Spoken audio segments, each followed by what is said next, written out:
Hi, it's Diane. I have some shopping to show you. A haul that I got at a few little secondhand and antique stores that I went to in my area. I don't do that very often, but I really love it when I do. I went to a little shop where I used to sell some of my books that I make. They sell secondhand stuff and gift things, and they used to do some homemade stuff, but not too much anymore. But I found this adorable little jointed paper doll, and it was $1. And I don't know how old it is. I think it's vintage, but it's pretty cute. But the real treasure that I got there was this book, The Golden Gems of Life, and it is just beautiful. It's not in very good shape.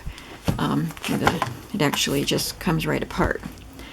But the seller had it marked for $5, and I don't normally pay that much for a used book that I want to take apart and use in a junk journal, but how perfect is that? Even for a title for a junk journal, The Golden Gems of Life. So I bought it, and it is a beautiful book, and I don't mind taking it apart because it's already apart, so I don't feel bad about that. And even the pages are pretty.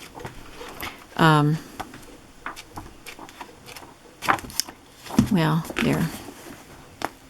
And it has different topics about life. Choice of companions, dignity of labor, selfishness, frugality, and it has just a very few woodcut illustrations that I can use. So it's just a really nice book. So I'll definitely use the pages also in other books.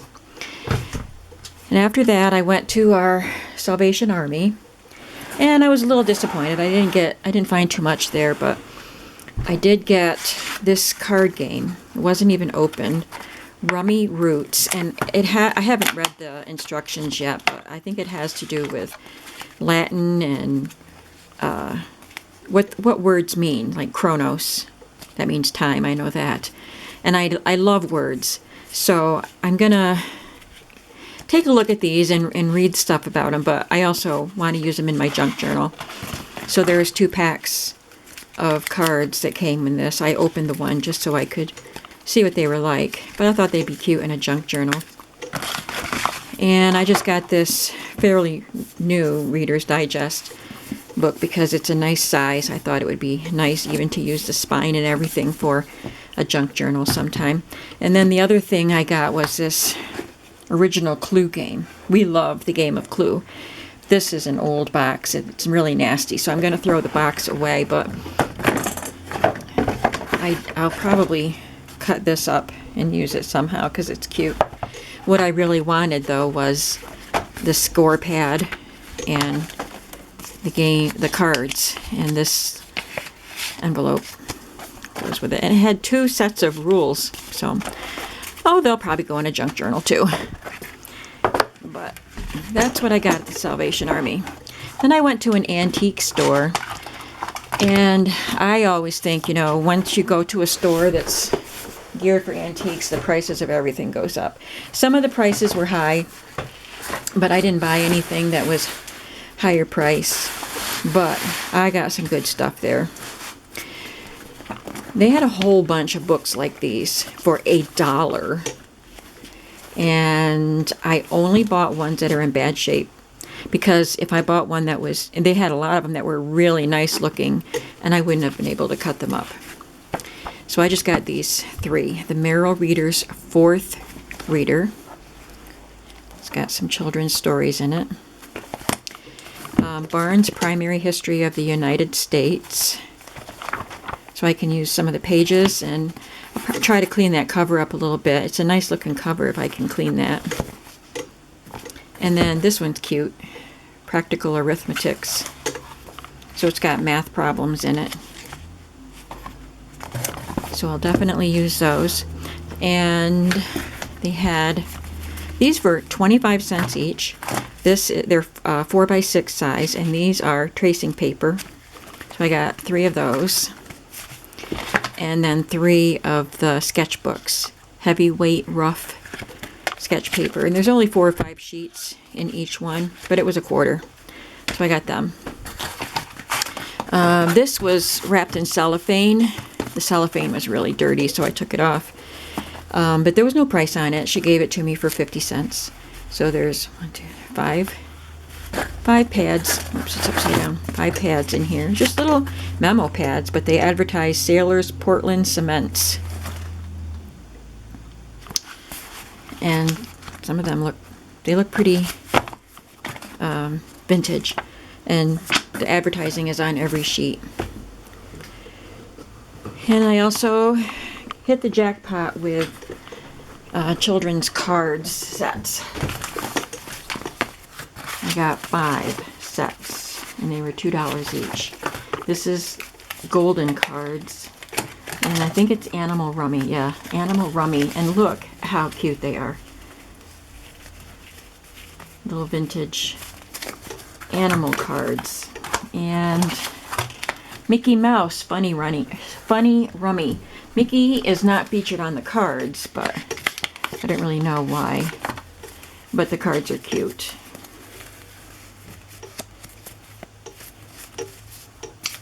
And this one doesn't have any pictures.